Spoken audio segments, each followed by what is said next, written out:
Hello, everyone. I'm Kashif Kamran, your AAA tutor. 4 days to go to the ACCA March 2025 exams. What to do? Let's find the answer. Number one is to stay calm and to avoid the negative thought process. This is the high time when the exam stress would start to build up for every student. You will start to get the panic attacks, you will start to get the anxiety attacks, and your exam stress level will keep rising.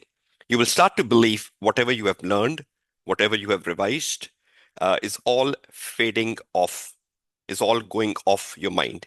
You're forgetting everything. This is very natural, and this happens with every student.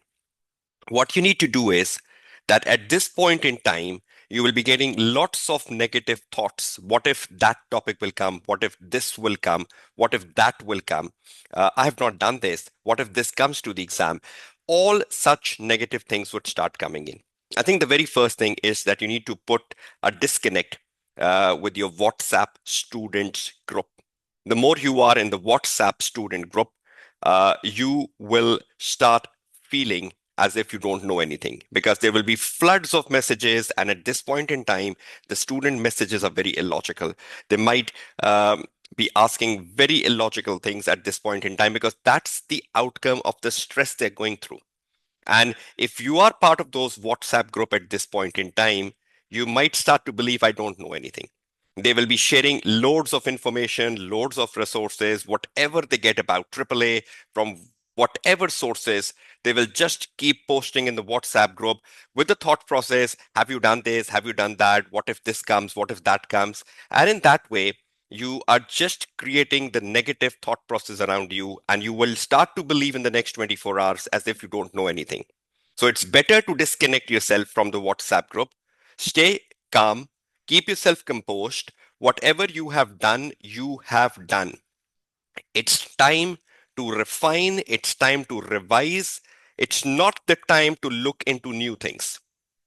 So keep, just believe in yourself. Whatever you could have done within the limitations, within the barriers, within the challenges, you have done it to the best of your abilities. Now it's time to deliver on Monday.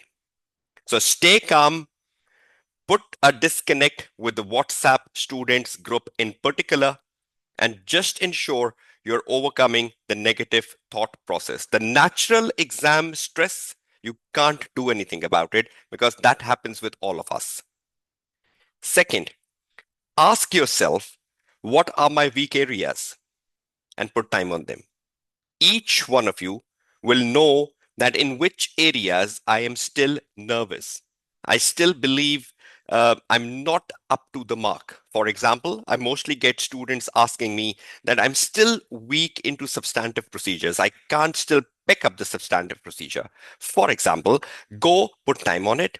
Do a couple of more papers around substantive procedure, read some examiner reports around substantive procedure, review some examiner answers around substantive procedure, because that's the only way you can improve upon it. Rather than saying this is my weak area and you have no solution to it. If you know this is my weak area, and if it comes on Monday, rather than underperforming on Monday, you still have 4 days to put time on it.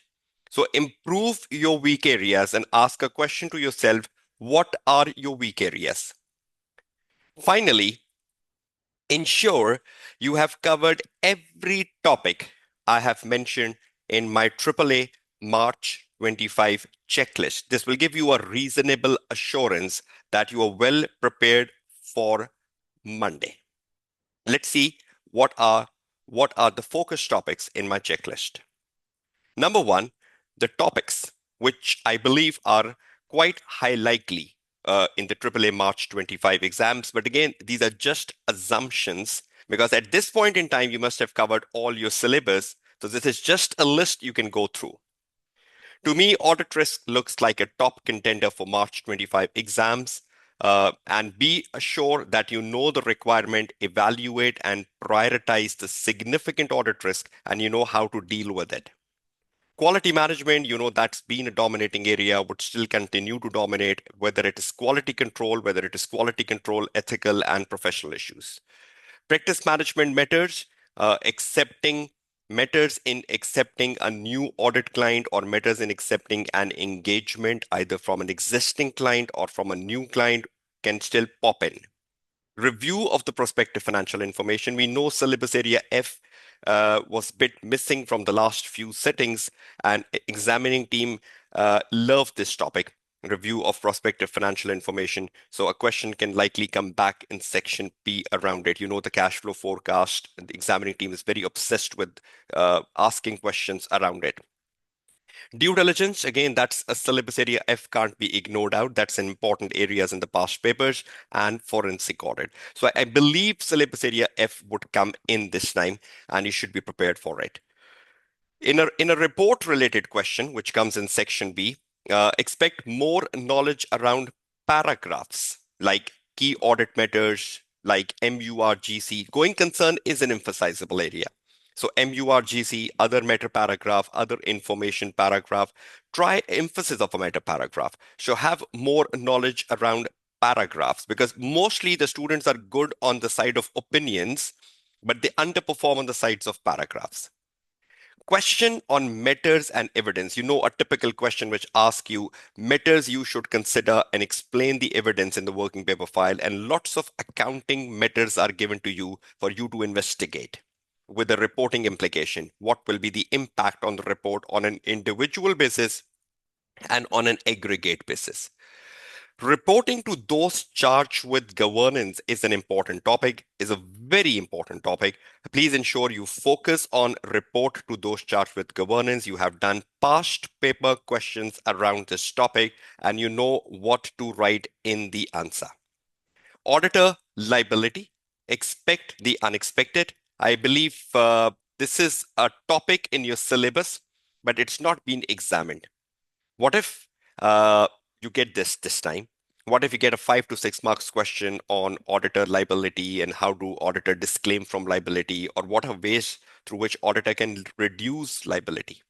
So please ensure you read through this article on auditor liability. And finally, revise the standards, accounting standards. If you're not revising accounting standards, you will not be performing well in a question around audit risk. You will not be performing well in a question around comment on the matters and explain the evidence in the working paper file. You might not be performing well in a question on reporting, because all these questions need accounting standards. Some of the important standards which have been very popular or which have been very repetitive are IS 16, IS 20, IS 21, 24, 36, 37, and 38. And then from the IFRS, it's the 2, 3, 5, 8, 15, and 16. So please ensure, at least in these last 4 days, you're revising all of them. So this is the topic checklist. Just ask a question to yourself, have you done all this? Anything missing? Anything which is your weaker area? Spend time on it. Now, the practice checklist. Ask a question to yourself, have you done all recent papers from September 2022 to December 2024? Because from September 22, we had the changes in the question number 1. So be assured that you have done all papers from September 22 onwards to December 24. If you have not yet done any of them, do it. You still have 4 days. Have you done the AAA March 25 mock? If you have not, do it. Have you watched my debrief on the mock on the YouTube channel? If you have not, watch it. And finally, from the practice to the articles. What articles? What is the checklist of the articles? Number 1, auditor liability. Please read that article. Number 2, the article on ISQM1 and ISQM2. Please ensure you have read it very well. There are lots of knowledge areas in ISQM2 in particular. So please ensure you focus a lot on ISQM2, because there are lots of areas which could turn into knowledge, like the role of the engagement partner, like the role of the engagement quality reviewer. Please ensure you have brush over the part two very well because there is a lot of potential in it. Number three, going concern. That's an important article. Number fourth, auditor report to those charged with governance. Number five, approaching the Section A question. What comes in Section A? What sort of things pop in question one? Examining team has given you a complete guidance on that. Please read it. Please read it. Exam technique articles, exam technique article 1 on how to write a good business risk answer, exam technique article 2, how to write a good audit risk and ROM answer. Students never read these articles and they struggle writing the answer. Have you ever bothered about reading them? If you have not yet read them, please read them. And finally, the exam technique article around ethics in the AAA paper. So please ensure this checklist in front of you, the articles, you ask a question to yourself, have I done them all? Any article not been read, please read it. The practice checklist, the topics checklist. This will act as a reasonable assurance for your exam on Monday and will give you a sufficient, appropriate confidence that I can do the exam and I will be passing it. So I hope this particular video on what to do in the next 4 days ahead of your exam will benefit you and you will improve your prospects of passing. Wish you all the best of luck. Your tutor, Kashif Kamran, signing off.